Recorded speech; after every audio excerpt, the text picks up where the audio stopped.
Maybe you've heard this.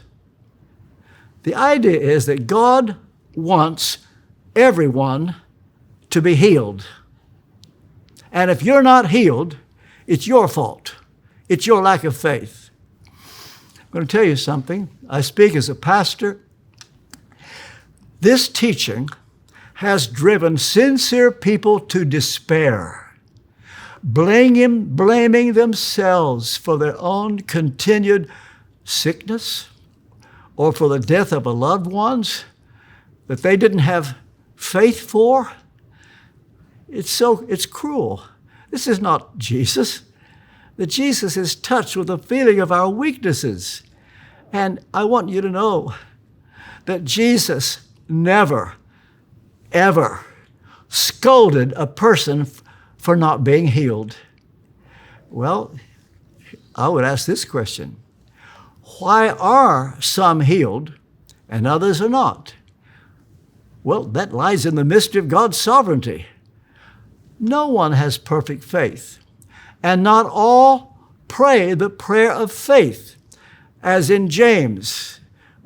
Years ago, my own mother was ill. I was 17 years old, and we had 5 different people anoint her with oil, godly people.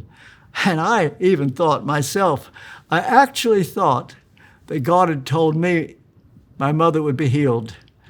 And I believed it. And then one morning, I heard my aunt on the other end of the phone says, "Your mother just passed away this morning." I've never got over it.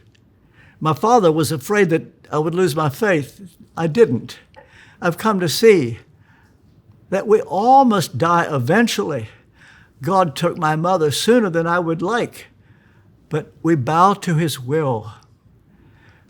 Robert Murray McShane, great Scottish saint, died at the age of 29. David Brainerd, man of God, missionary to the Indians in the 18th century, died at the age of 29. God said to Moses, "I will have mercy on whom I will have mercy. I will be gracious to whom I will be gracious." And you and I must bow to the fact that God is in control. We don't understand everything, but we don't say, "Lord, if you don't do what I want, I'll have no part of you." No. Job, look what he went through.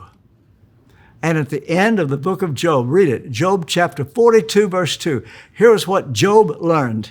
He said, "Now I know that no purpose of yours can be thwarted.